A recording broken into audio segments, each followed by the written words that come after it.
Halo Sobat Baca, kembali lagi bersama saya di review buku. Pada kesempatan kali ini saya akan mereview sebuah novel yang diterbitkan oleh penerbit Beranda dari kelompok Intrans Publishing.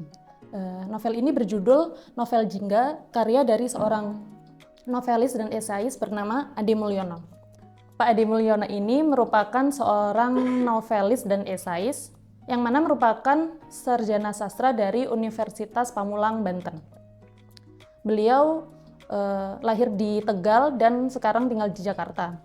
Sebelum menulis novel Jingga ini, beliau memiliki beberapa karya, di antaranya seperti buku berjudul Lautan Cinta Tak Bertepi yang terbit pada tahun 2018.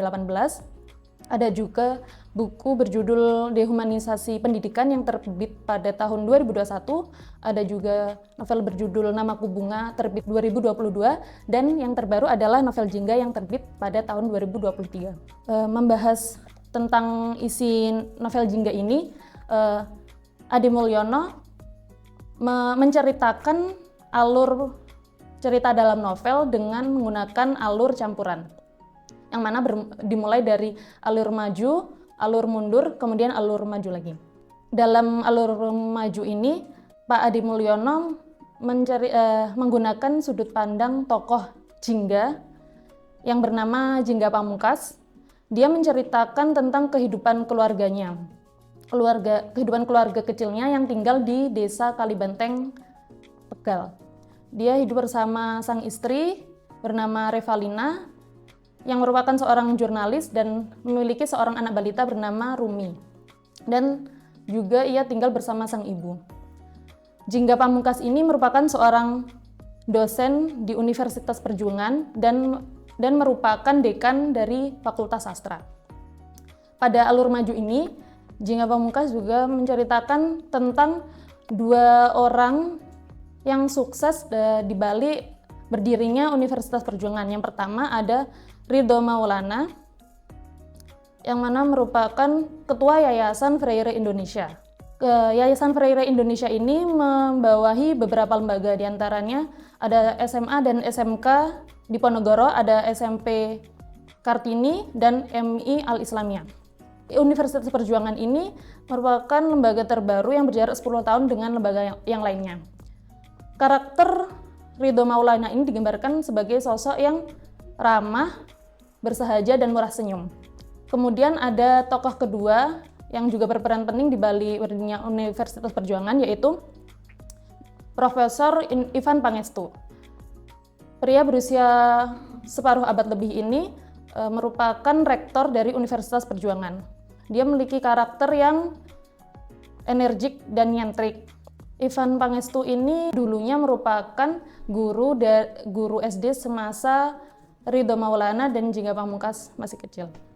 Karakter Ivan Pangestu ini merupakan seorang pendidik yang egaliter dan sangat kritis terhadap dunia pendidikan. Kemudian penulis melanjutkan penceritaan ke alur mundur, yang mana dalam alur mundur ini terdapat beberapa sudut pandang. Yang pertama dari sudut pandang penulis sendiri, yang mana menceritakan kehidupan masa kecil Jingga Pamungkas dan Ridho Maulana. Semasa kecil, Ridho Maulana dan Jingga Pamungkas tinggal di desa Kalibanteng, Tegal. Semasa kecil, Ridho ini sering diajak oleh teman-teman dan warga di desa dengan sebutan panggilan wek-wek. Dia disebut dengan wek-wek karena kesehariannya yaitu memelihara bebek-bebek di sawah. Selain itu, dia dipanggil dengan sebutan jadah atau juga disebut sebagai orang bisu karena tidak pernah berbicara sama sekali. Meskipun orang-orang atau teman-temannya menjauhi si wek-wek atau Ridho ini, tetapi Jingga selalu menemaninya. Hingga suatu ketika datanglah seorang Ivan Pangestu di desa Kalibanteng. Ivan Pangestu ini merupakan seorang yang datang dari Jakarta dan ingin mengabdi di desa Kalibanteng. Ia mengajar murid SD di sana, termasuk Jingga dan Ridho. Ivan Pengestu mengikuti keseharian warga di sana hingga pada suatu hari diadakannya lomba lari sekampung, dan di antara itu Ridho diikut sertakan oleh Ivan Pangestu untuk berpartisipasi dalam lomba tersebut. Warga desa Kalibanteng awalnya sangat meremehkan Ridho dalam perlombaan tersebut. Namun tidak dengan Ivan ataupun Jingga, mereka sangat mendukung usaha Ridho. Hingga pada akhirnya Ridho keluar sebagai pemenang. Mengetahui hal tersebut, Ivan berpikir bahwa ia akan mengajak Ridho untuk pergi bersamanya ke Jakarta. Ivan meminta izin kepada Bapak Ridho dan juga warga di desa Kalibanteng untuk mengajak Ridho ke Jakarta agar ia didaftarkan masuk ke klub lari dan di sekolah alam. Akhirnya warga pun menyetujuinya. Kemudian beberapa tahun berlalu hingga Jingga memasuki di usia di bangku SMA. Ketika SMA, dia mendapatkan beberapa kali kabar bahwa di Jakarta Ridho ini telah sukses. Dia beberapa kali memenangkan penghargaan dari lomba lari nasional maupun tingkat Jakarta. Mendengar hal tersebut, Jingga pun juga ikut bahagia. Semangat Jingga pun juga tergugah karena keberhasilan Ridho yang dahulunya diremehkan oleh warga dan teman-temannya semasa kecil, kini dia telah sukses. Maka dari pun Jingga memutuskan untuk ikut melanjutkan pendidikannya di Jakarta.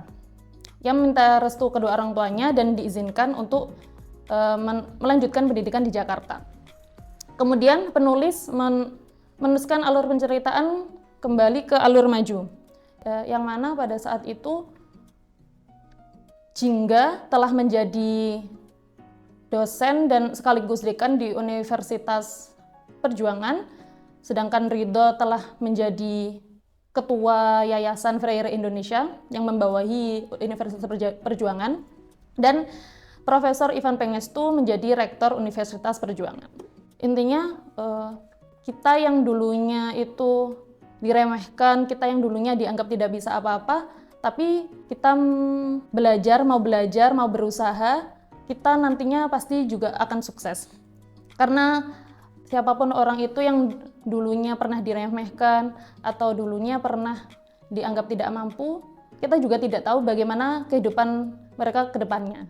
Jadi pelajaran yang bisa diambil dari membaca novel Jingga ini yaitu jangan pernah meremehkan kondisi saat ini seseorang. Kita tidak tahu bagaimana masa depan setiap orang, termasuk kita sendiri pun. Dan jangan lupa untuk terus semangat meraih mimpi. Karena setiap usaha yang kita kejar, setiap usaha yang kita raih, tidak akan mengkhianati hasilnya nanti. Jadi di Yayasan Freire Indonesia ini, mereka mengambil filosofi dengan pendidikan yang membebaskan. Jadi bagi kalian yang penasaran bagaimana sistem pendidikan yang membebaskan itu, bagaimana sistem pendidikan yang nyentrik di luar dari pendidikan Indonesia pada umumnya, kalian bisa membaca buku Jingga ini. Ada satu kata yang dikutip oleh penulis Ade Mulyono yang terdapat dalam novel Jingga ini.